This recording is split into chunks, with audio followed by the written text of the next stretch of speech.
1984 by George Orwell. Part 3, Chapter 4. He was much better. He was growing fatter and stronger every day, if it was proper to speak of days. The white light and the humming sound were the same as ever, but the cell was a little more comfortable than the others he had been in. There was a pillow and a mattress on the plank bed, and a stool to sit on. They had given him a bath, and they allowed him to wash himself fairly frequently, in a tin basin. They even gave him warm water to wash with. They had given him new underclothes and a clean suit of overalls. They had dressed his varicose ulcer with soothing ointment. They had pulled out the remnants of his teeth and given him a new set of dentures.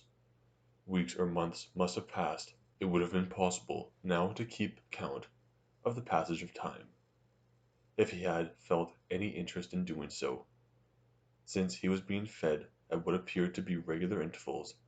He was getting, he judged, 3 meals in the 24 hours.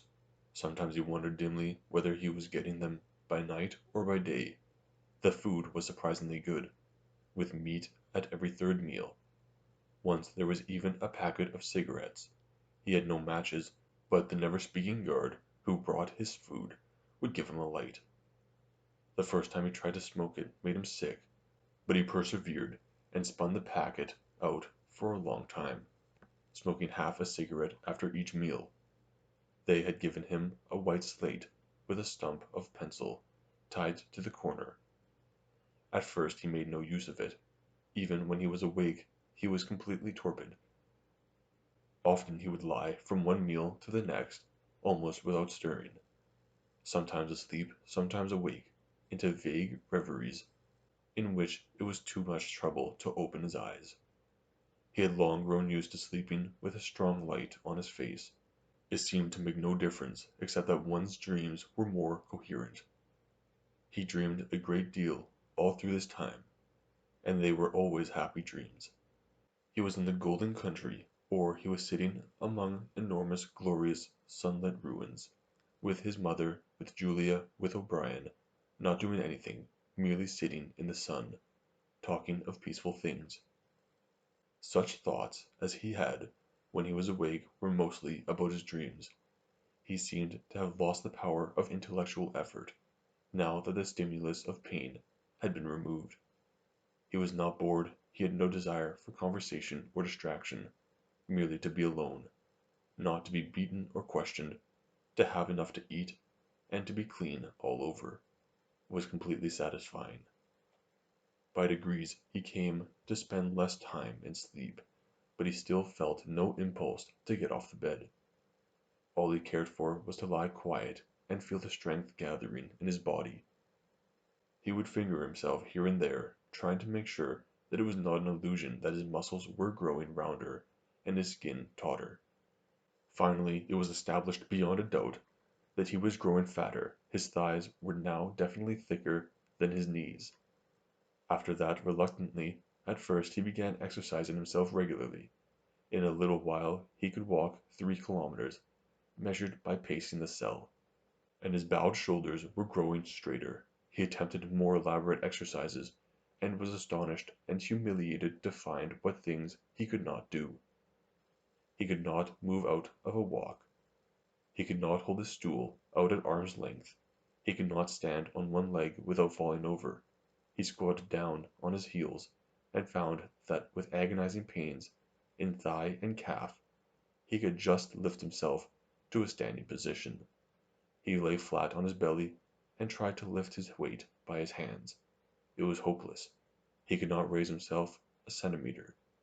But after a few more days, a few more meal times, even that feat was accomplished. A time came when he could do it 6 times running. He began to grow actually proud of his body, and to cherish an intermittent belief that his face was also growing back to normal. Only when he chanced to put his hand on his bald scalp did he remember the seamed, ruined face that had looked back at him out of the mirror. His mind grew more active. He sat down on the plank bed, his back against the wall, and the slate on his knees, and set to work deliberately at the task of re-educating himself. He had capitulated, that was agreed. In reality, as he saw now, He had been ready to capitulate long before he had taken the decision, from the moment when he was inside the Ministry of Love, and yes, even during those minutes when he and Julia had stood helpless while the iron voice from the telescreen told them what to do, he had grasped the frivolity, the shallowness of his attempt to set himself up against the power of the party. He knew now that for 7 years the thought police had watched him like a beetle under a magnifying glass. There was no physical act, no word spoken aloud, that they had not noticed, no train of thought that they had not been able to infer. Even the speck of whitish dust on the cover of his diary they had carefully replaced. They had played soundtracks to him, showed him photographs. Some of them were photographs of Julia and himself. Yes, even. He could not fight against the party any longer. Besides, the party was in the right. It must be so. How could the immortal collective brain be mistaken? By what external standard could you check its judgment? Sanity was statistical. It was merely a question of learning to think as they thought. Only, the pencil felt thick and awkward in his fingers. He began to write down the thoughts that came into his head. He wrote first in large clumsy capitals, "Freedom is slavery."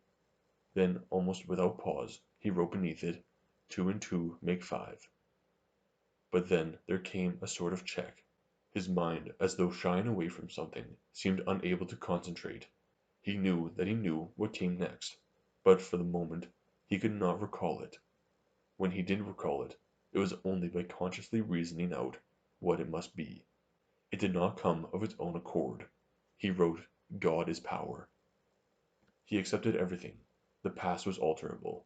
The past never had been altered. Oceania was at war with East Asia. Oceania had always been at war with East Asia. Jones, Aronson, and Rutherford were guilty of the crimes they were charged with. He had never seen the photograph that disproved their guilt. It had never existed. He had invented it. He remembered remembering contrary things, but those were false memories. Products of self-deception, how easy it was. Only surrender, and everything else followed. It was like swimming against a current that swept you backwards, however hard you struggled, and then suddenly deciding to turn round and go with the current instead of opposing it. Nothing had changed except your own attitude. The predestined thing happened, in any case. He hardly knew why he had ever rebelled. Everything was easy, except anything could be true. The so-called laws of nature were nonsense. The law of gravity was nonsense. If I wished, O'Brien had said, I could float off this floor like a soap bubble. Winston worked it out. If he thinks he floats off the floor, and if I simultaneously think I see him do it, then the thing happens. Suddenly, like a lump of submerged wreckage breaking the surface of water, the thought burst into his mind. It doesn't really happen. We imagine it. It is hallucination. He pushed the thought under instantly. The fallacy was obvious. It was presupposed that somewhere or other, outside oneself, there was a real world where real things happened. But how could there be such a world? What knowledge have we of anything, save through our own minds? All happenings are in the mind. Whatever happens in all minds truly happens. He had no difficulty in disposing of the fallacy, and he was in no danger of succumbing to it. He realized, nevertheless, that it ought never to have occurred to him. The mind should develop a blind spot whenever a dangerous thought presented itself. The process should be automatic, instinctive. Crime stop, they called it in newspeak. He set to work to exercise himself in crime stop. He presented himself with propositions. The party says the earth is flat. The party says that ice is heavier than water, and trained himself in not seeing or understanding the arguments that contradicted them. It was not easy. It needed great powers of reasoning and improvisation. The arithmetical problems raised, for instance, by such a statement as 2 and 2 make 5, were beyond his intellectual grasp. It needed also a sort of athleticism of mind, an ability at one moment to make the most delicate use of logic, and at the next to be unconscious of the crudest logical errors. Stupidity was as necessary as intelligence, and as difficult to attain. All the while, with one part of his mind, he wondered how soon they would shoot him. Everything depends on yourself, O'Brien had said, but he knew that there was no conscious act by which he could bring it nearer. It might be 10 minutes hence, or 10 years. They might keep him for years in solitary confinement. They might send him to a labor camp. They might release him for a while, as they sometimes did. It was perfectly possible that before he was shot the whole drama of his arrest and interrogation would be enacted all over again. The one certain thing was that death never came at an expected moment. The tradition, the unspoken tradition, somehow you knew it, though you never heard it said, was that they shot you from behind, always in the back of the head without warning, as you walked down a corridor from cell to cell. One day, but one day was not the right expression, just as probably it was in the middle of the night. Once he fell into a strange, blissful reverie. He was walking down the corridor, waiting for the bullet. He knew that it was coming, in another moment. Everything was settled, smoothed out, reconciled. There was no more doubts, no more arguments, no more pain, no more fear. His body was healthy and strong. He walked easily, with a joy of movement, and with a feeling of walking in sunlight. He was not any longer in the narrow white corridors of the Ministry of Love. He was in the enormous sunlit passage, a kilometre wide, down which he had seemed to walk in the delirium induced by drugs. He was in the golden country, following the foot tracks across the old rabbit-cropped pasture. He could feel the short springy turf under his feet, and the gentle sunshine on his face. At the edge of the field were the elm trees, faintly stirring, and somewhere beyond that was the stream where the dace lay in the green pools under the willows. Suddenly he started up with a shock of horror. The sweat broke out on his backbone. He had heard himself cry aloud, "Julia, Julia, Julia, my love Julia." For a moment he had an overwhelming hallucination of her presence. She had seemed to be not merely with him, but inside him. It was as though she had got into the texture of his skin. In that moment he had loved her far more than he had ever done when they were together and free. Also he knew that somewhere or other she was still alive and needed his help. He lay back on the bed and tried to compose himself. What had he done?